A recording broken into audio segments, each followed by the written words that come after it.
Bismillahirrahmanirrahim. Assalamualaikum dear students. Today we start chapter number 4, that is cells and tissues, on page 65. आप सब page number 65 open करें. आज हम chapter 4 की start लेंगे. चैप्टर 4 में आप लोग स्टडी करोगे माइक्रोस्कोप के बारे में. इसके अलावा इसमें आप लोग डिफरेंट सेल्स के ऑर्गेनेल्स पढ़ोगे और डिफरेंट प्रोसेसेस पढ़ोगे लाइक ऑस्मोसिस, एक्टिव ट्रांसपोर्ट. इसके अलावा प्लांट्स और एनिमल्स टिश्यूज़ के बारे में जानोगे. तो ये चैप्टर बहुत ज़्यादा इम्पोर्टेंट है. पेपर में इनसे बहुत ज़्यादा क्वेश्चंस आते हैं. आप लोगों ने बिल्कुल कीनली समझना है इसको. तो चलिए स्टार्ट ले लेते हैं. फर्स्ट ऑफ ऑल सेल से, ठीक है. जिस तरह मैंने आप लोग को प्रीवियस लेक्चर्स में बताया था कि सेल जो है this is the structural and functional unit of life. हमारी जो बायोलॉजिकल ऑर्गेनाइजेशन है, मीन की जो बॉडी बनती है, चाहे प्लांट्स की है, चाहे एनिमल्स की है, चाहे ह्यूमन बींग्स की है, तो ये जो है ये सेल से बनी होती है. ठीक है. तो सबकी बॉडी सेल से बनी होती है. ठीक है. सेल जो है इनका स्ट्रक्चरल एंड फंक्शनल यूनिट है. सेल मिलके टिश्यू बनाएगा, टिश्यू मिलके बॉडी सिस्टम बनाएगी, बॉडी सिस्टम से एक पूरा ऑर्गेनिज्म बनेगा. जिस तरह आप लोग को यहाँ पे दिखाई दे रहा है, एटम, फिर मॉलिक्यूल्स, फिर सेल टिश्यूज, फिर ऑर्गन, फिर बॉडी सिस्टम और फिर एक न्यू ऑर्गेनिज्म. यहाँ पे आप लोग को एक एनिमल दिखाया है. अब ये ऑर्गेनिज्म पॉपुलेशन में रहता है. पॉपुलेशन मिलके कम्युनिटी बनाती है और कम्युनिटी से सारा इकोसिस्टम बनता है. और जहाँ पर लिविंग ऑर्गेनिज्म, जिस इलाके पर, जिस एरिया पे लिविंग ऑर्गेनिज्म रहते हैं, that is called biosphere. Okay. तो मीन्स की वी कैन से जिस तरह बिल्डिंग की तामीर होती है, कंस्ट्रक्शन होती है, तो उसमें ईंटों को लगा के एक पूरा दीवार बनाया जाता है. इसी तरह जब ह्यूमन बींग्स की बॉडी की कंस्ट्रक्शन होती है तो इसमें मुख्तलिफ सेल्स मिलके, मुख्तलिफ टिश्यूज मिलके ऑर्गन्स बनाएंगे और फिर वही ऑर्गन से एक पूरा ऑर्गेनिज्म बनेगा. जिस तरह अगर हम हैंड्स को ले लें तो ये डिफरेंट सेल्स से मिलके बने हैं, डिफरेंट टिश्यूज से मिलके बने हैं. और यही ऑर्गन जिस तरह हैंड है, आई है, एयर है, आगे जाके ऑर्गेनिज्म बनाते हैं. Okay. So this is all about cell. यहाँ पर भी आप लोग देख सकते हैं कि सेल मिलके टिश्यूज बनाता है बॉडी के अंदर, चाहे एनिमल की बॉडी है, प्लांट की बॉडी है या ह्यूमन बीइंग की बॉडी है.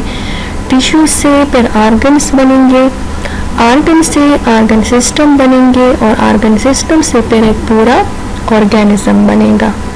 ठीक है. यहाँ पे आप लोग देख ले प्लांट्स की ऑर्गेनाइजेशन हुई है और यहाँ पर ज़ेब्रा की हुई है यानी एनिमल की हुई है. Now let's move towards start microscopy. Okay. अगर हम अपने एनवायरनमेंट में देख ले तो हमारे पास दो तरह के ऑर्गेनिज्म हैं. कितने तरह के? दो तरह के. एक वो ऑर्गेनिज्म है जो बहुत ज़्यादा सिंपल है लाइक बैक्टीरिया, वायरस. एक वो ऑर्गेनिज्म है जो बहुत ज़्यादा कॉम्प्लिकेटेड है लाइक ह्यूमन. तो वायरस और बैक्टीरिया जो है ये यूनिसेलुलर होते हैं. यूनिसेलुलर का मतलब सिंगल सेल पे कंसिस्ट होते हैं. इनकी बॉडी बहुत ज़्यादा सिंपल होती है. जबकि अगर हम ले ह्यूमन बींग्स को या एनिमल्स को या प्लांट्स को तो उनकी बॉडी हमें एज सच नज़र भी आती है और बहुत ज़्यादा कॉम्प्लिकेटेड भी होती है क्योंकि बहुत ज़्यादा सेल पे कंसिस्ट होती है. तो ह्यूमन बींग्स, एनिमल्स और प्लांट्स ही मल्टी सेलुलर है. Multi means many and cellular means cell. Uni means single and cellular means cell. तो वो ऑर्गेनिज्म जो हमें नज़र नहीं आते, लाइक आप लोगों ने बैक्टीरिया और वायरस को तो नहीं देखा है ना, आप लोग तो जस्ट माइक्रोस्कोप से उनकी ऑब्जर्वेशन करते हैं. तो इन स्मॉल ऑर्गेनिजम्स को जो हमें नेकेड आई से नज़र नहीं आते, ये बहुत ज़्यादा स्मॉल होते हैं. इनकी हम डिटेल स्टडी नहीं कर सकते एज सच. तो इनको हम स्टडी करते हैं विद इन माइक्रोस्कोप और इस फिनोमेना को कहा जाता है माइक्रोस्कोपी. जब हम स्मॉल ऑर्गेनिज्म को माइक्रोस्कोप के अंदर स्टडी करते हैं तो इस फिनोमेना को कहा जाता है माइक्रोस्कोपी। माइक्रो मीन स्मॉल, यहाँ पर आप लोग एस को स्किप कर दे, सॉरी यहाँ पे ये जो है ये स्पेलिंग मिस्टेक है, एस को स्किप कर दे। Here is microscopy, okay. Micro mean small and scopy mean to study. तो माइक्रोस्कोप में हम स्मॉल ऑर्गेनिजम्स को स्टडी करते हैं। Micro mean small and scopy mean study. तो माइक्रोस्कोप को यूज किया जाता है छोटी ऑर्गेनिजम्स की स्टडी के लिए। अब स्मॉल ऑर्गेनिजम्स की स्टडी भी ज़रूरी है। क्यों ज़रूरी है? वो इसलिए ज़रूरी है कि हमें पता चल जाता है कि बैक्टीरिया में क्या मौजूद है, इनका स्ट्रक्चर कैसे बना है। ये जो अभी आप लोग कहते हैं कि वायरस लिविंग है, नॉन लिविंग है, this is lie on the boundary line, तो ये तो स्टडी की वजह से है और आप लोग स्टडी इनकी माइक्रोस्कोप से करते हैं। जिस तरह बैक्टीरिया है, इसके अलावा क्लेमिडोमोनास है, अमीबा है जो यूनिसेलुलर है, जिसको हम नेकेड आई से नहीं देख सकते, इनको हम जस्ट माइक्रोस्कोप से ही देखेंगे। अब फर्स्ट माइक्रोस्कोप जो था, अब माइक्रोस्कोप हमारी बायोलॉजी में पढ़ना ज़रूरी है, यानी बिल्कुल ज़रूरी है, क्योंकि इसके ज़रिए हम प्लांट्स के इंटरनल स्ट्रक्चर की भी स्टडी करते हैं। इसके ज़रिए हम माइन्यूट छोटे ऑर्गेनिजम्स की भी स्टडी करते हैं, क्योंकि वो भी तो लिविंग है, उनकी भी तो स्टडी ज़रूरी है। जो फर्स्ट माइक्रोस्कोप था वो डेवलप किया था ज़ेजेरियस जेनसन ने, हॉलैंड से बिलोंग करता है। कौन से ईयर में? 1595 में। फर्स्ट माइक्रोस्कोप ज़ेजेरियस जेनसन ने दिया था 1595 में, and it is a simple tube. ये बहुत ज़्यादा सिंपल था, एक सिंपल ट्यूब था, और इनकी जो मैग्निफिकेशन पावर थी वो 3 to 9 टाइम्स थी। कितनी थी? 3 to 9 टाइम्स। लेकिन फिर इसके बाद दूसरा साइंटिस्ट आया, एंटन लीवनहॉक। ये एक डच साइंटिस्ट था, मीन कि एक ब्रिटिश साइंटिस्ट था, मगरबी साइंटिस्ट था। इसने फिर दूसरा माइक्रोस्कोप डेवलप किया और ये माइक्रोस्कोप बहुत ज़्यादा ही अच्छा था इस compare to microscope of ज़ेजेरियस।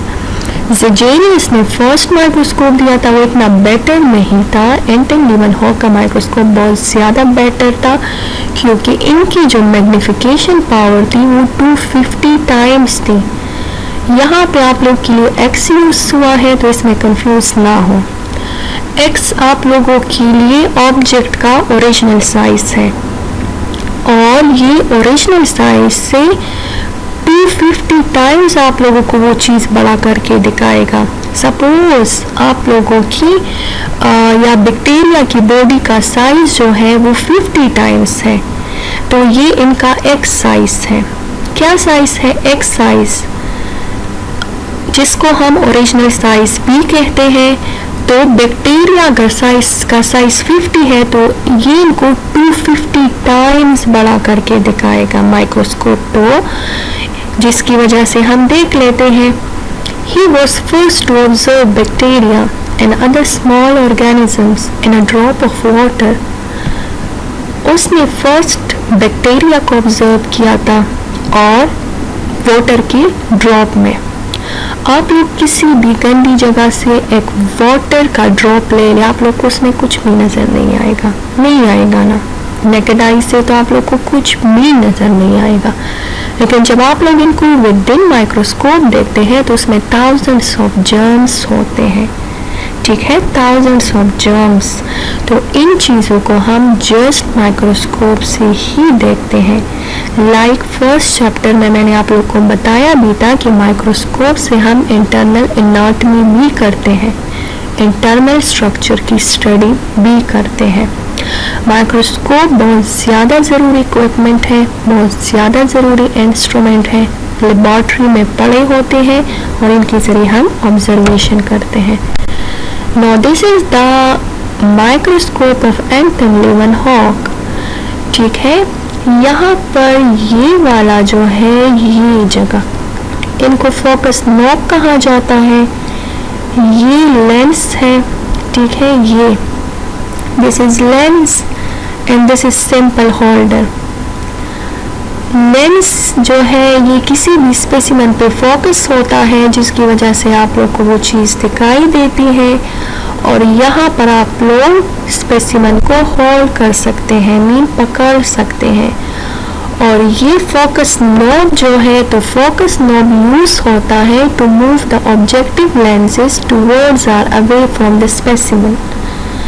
Objective lenses को मीन्स कि जब आप लोग स्पेसिमेन के करीब लेंस करोगे तो आप लोग को वो चीज़ और भी मैग्नीफाई हो जाएगी, और भी बड़ी हो जाएगी। लेकिन जब आप लोग इनको दूर करोगे तो आप लोग के लिए नॉर्मल हो जाएगी, मीन्स कि इतनी छोटी नहीं होगी, वो तो ऑलरेडी सी 250 टाइम्स बड़ी होगी। लेकिन डिस्टेंस का जो है वो डिस्टेंस कम होगा तो स्पेसिमेन जो है वो थोड़ा आप लोग को हर एक एंगल से दिखाई देगा। डिस्टेंस ज़्यादा होगा तो वो और भी हर एक एंगल से क्लियर दिखाई देगा। सपोज आप लोग बैक्टीरिया का जस्ट डीएनए देखना चाहते हैं तो आप लोग फोकस नॉब को हिलाएंगे और लेंस को स्पेसिमेन के इतना करीब कर देंगे कि आप लोग वही पार्ट जस्ट दिखाई दे। लेकिन जब आप लोग इनकी अराउंडिंग एरिया देखना चाहते हैं तो फोकस नॉब को क्या करोगे, हिलाओगे तो ऑब्जेक्टिव लेंस थोड़ा दूर हो जाएगा, तो आप लोग को स्पेसिमेन हर एक एंगल से दिखाई देगा। This is the microscope of Anton Leeuwenhoek. लेकिन आहिस्ता आहिस्ता से डिस्कवरी हो रही है। This is not the final microscope, okay, this is just a simple tube, a simple microscope, और बहुत ज़्यादा पुराने ज़माने में ये यूज होती थी। यहाँ पर आप लोग को मैं क्लियर करवा दूँ कि what is mean by magnification and what is mean by resolution. This is the most important phenomenas for a microscope, okay. Magnification means किसी ऑब्जेक्ट के ओरिजिनल साइज से इनको बड़ा करके दिखाना। रेजोल्यूशन मीन टू ऑब्जेक्ट्स के दरमियान डिफ्रेंशिएशन करना। जिस तरह हमारी आँख है तो हमारी आँख को अगर दो चीज़ें सामने रख दें तो हमारी आँख इसमें डिफ्रेंशिएशन कर सकती है, क्योंकि बच्चे हमारे आँख में भी कन्वेक्स लेंस लगी है, ठीक है। जो नेचुरल लेंस है जिसका शेप कन्वेक्स लेंस की तरह है, हम किसी ऑब्जेक्ट को इसी लेंस की मदद से देखते हैं। तो इसी तरह माइक्रोस्कोप में भी लेंस लगा होता है। एंटन लेवनहॉक के माइक्रोस्कोप में भी लेंस था, मैंने आप लोग को दिखाया है ना। ये जगह जो है ये लेंस है, इन पर स्पेसिमेन रखी जाती है और ये फोकस नॉब के ज़रिए इनको दूर और करीब किया जाता है। यहाँ पर अगर आप लोग देख ले तो increase the image size of object is called magnification. जब आप लोग इस मैग्निफिकेशन लेंस को किसी भी ऑब्जेक्ट के सामने पकड़ लेते हैं, वैसे तो अगर हम इन इंसेक्ट्स को देख ले तो ये हमें नेकेड आई से भी नज़र आते हैं, लेकिन इतने बड़े नज़र नहीं आते। मैग्निफिकेशन लेंस ने इनको कितना बड़ा किया है आप लोग देख ले। बड़ा किया है या नहीं? जी बिल्कुल किया है। तो जब हम किसी ऑब्जेक्ट को इनके साइज से बड़ा देखते हैं दिस इज कॉल्ड मैग्निफिकेशन। लेकिन जब हम टू पॉइंट्स को, टू स्पेसिमेन को डिस्टिंग्विश करते हैं, मीन कि इसमें हम डिफ्रेंशिएशन करते हैं, ठीक है, तो इनको रिजोल्यूशन कहा जाता है। जिस तरह हम आँख की मदद से हमारे आप लोग के सामने टू फ्लेवर्स पड़े हो, एक मैंगो का हो, एक एप्पल का हो, तो आप लोग की आँख डिफ्रेंशिएशन कर सकती है ना टू पॉइंट्स के दरमियान। तो आँख का जो रिजोल्यूशन पावर है इट इज़ 0.1 मिलीमीटर। लेकिन अगर हम माइक्रोस्कोप का देख ले तो माइक्रोस्कोप तो आर्टिफिशियल बना हुआ है, तो माइक्रोस्कोप का रिजोल्यूशन पावर बहुत ज़्यादा है, बहुत ही ज़्यादा है, क्योंकि इसके अंदर वही लेंसेज लगे होते हैं जो हमें वांटेड है। हम इसमें किसी भी रेजोल्यूशन पावर का लेंसेज जो है वो डाल सकते हैं, और आँख तो हमारी नेचुरल है, ठीक है। Microscope resolution is greater many times than human eye, और अभी हम नेक्स्ट लेक्चर में इनको डिस्कस करेंगे कि कितना इनसे ज़्यादा है। Lens is made up of transparent protein. अब ये जो लेंसेज है, कभी आप लोग की आई विजन खराब हो जाती है, तो अगर आप लोग ग्लासेस यूज़ नहीं करना चाहते तो आप लोग विजन वाले लेंसेज भी यूज़ करते हैं। इसके अलावा हमारी आंख में जो लेंस लगा होता है जो नेचुरल है वो कन्वेक्स लेंस है। इनके ज़रिए हम किसी भी ऑब्जेक्ट को देखते हैं। तो लेंस जो है ये प्रोटीन से बना है, ट्रांसपेरेंट है। ट्रांसपेरेंट चीज़ें वो चीज़ें होती हैं जिसमें हम दोनों साइड से नज़र आती है कोई भी चीज़। लाइक आप लोग वाटर को देख ले, वाटर ट्रांसपेरेंट है। विंडो में ग्लास को देख ले, वो ट्रांसपेरेंट है, जिसके दोनों साइड पे हमें चीज़ें दिखाई दे। और इस प्रोटीन का नाम है crystalline. Okay, the name of protein is crystalline. यहाँ पर आप लोग देखोगे कि ये आई विजन के लिए लेंसेज लगा रही है, तो ये लेंस जो है ये प्रोटीन से बना है। यहाँ पर ये लगा दिए हैं, इनके ज़रिए हम किसी भी ऑब्जेक्ट को बिल्कुल क्लियरली देखते हैं। अगर हम आंख का मैकेनिज्म देख ले तो ये कैंडल बना है, कैंडल से 2 लाइट पास होंगे, तो हमारी आंख में फर्स्ट ऑफ ऑल लेंस लगा होता है, ठीक है। जब लाइट इस लेंस से पास होता है तो यहाँ पे रेटिना होता है, रेटिना पे फोकस होता है तो हमें वो इमेज दिखाई देता है। याद रखिए आप लोग के सामने जो भी ऑब्जेक्ट होगा इनसे 2 रेस पास होंगे, इनके फर्स्ट पॉइंट से और इनके सेकेंड पॉइंट से। और हमारी आंख में जो कन्वेक्स लेंस लगा होता है इनको पास करके जब रेटिना पे पड़ेंगे तो हमें वो इमेज दिखाई देगा। ओके, यहाँ पर हमारे साथ 2 तरह के लेंस है, one is convex and the other one is concave. आप लोगों ने फिजिक्स में भी पढ़ा होगा। कन्वेक्स दोनों साइड से बिल्कुल थिक होता है। इसमें जब लाइट रेस पास होती है तो यहाँ पर ये कन्वर्ज्ड हो जाती है, और यहाँ पे जब लाइट रेस पास होती है तो डाइवर्ज्ड हो जाती है, मीन फैल जाती है। यहाँ पर एक पॉइंट पे फोकस होती है। तो ये कन्वेक्स और कनकेव लेंस कैमरा में भी यूज़ होते हैं, टेलीस्कोप में भी यूज़ होते हैं, आप लोग के जो ग्लासेस है उसमें भी यूज़ होते हैं, ठीक है। इनकी मदद से हमें कोई भी चीज़ क्लियर दिखाई देती है। इवन कि माइक्रोस्कोप में भी यूज़ होती है। और हमारी आँख में जो लेंस है वो कन्वेक्स लेंस है जी। तो नेक्स्ट लेक्चर में माइक्रोस्कोप के बारे में डिटेल से पढ़ेंगे। आज हमने पढ़ लिया सेल के बारे में कि हमारी बॉडी का जो बेसिक है, जिस तरह एक बिल्डिंग होता है तो उनका बेस ईंट बनाता है, ईंट मिल के जो है वो पूरी बिल्डिंग तामीर करती है। तो हमारी बॉडी का जो स्ट्रक्चरल और फंक्शनल जो बेसिक यूनिट है वो सेल है। नेक्स्ट माइक्रोस्कोपी के बारे में पढ़ा। माइक्रोस्कोप को हम यूज़ करते हैं उन चीज़ों को देखने के लिए जो बहुत ज़्यादा स्मॉल होते हैं, जिनको हम नेकेड आई से नहीं देख सकते, क्योंकि हमारे पास 2 तरह के ऑर्गेनिज्म है। वन इज़ मल्टी सेलुलर, जो बहुत सारे सेल पे कंसिस्ट है, तो वो हमें नेकेड आई से नज़र आता है। लेकिन जो यूनिसेलुलर है लाइक बैक्टीरिया एंड वायरस, वो हमें नज़र नहीं आते।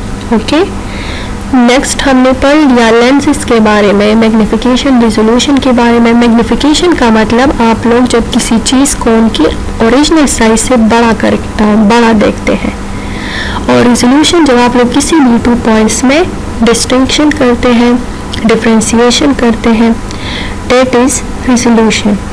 डिफरेंट लेंसेज है हमारे साथ जिसके ज़रिए हम कोई भी चीज़ देख सकते हैं। ये लेंसेज ट्रांसपेरेंट होते हैं, मीन दोनों साइड से हमें इनमें चीज़ें दिखाई देती हैं। लाइक ट्रांसपेरेंट वाटर है, लाइक विंडो में ग्लास भी ट्रांसपेरेंट है। इसके अलावा बहुत सारी चीज़ें ट्रांसपेरेंट होती है, ठीक है। तो आप लोग का होमवर्क ये है कि आप लोगों ने मुझे बताना है 5 उन चीज़ों के नेम जो ट्रांसपेरेंट है। ओके।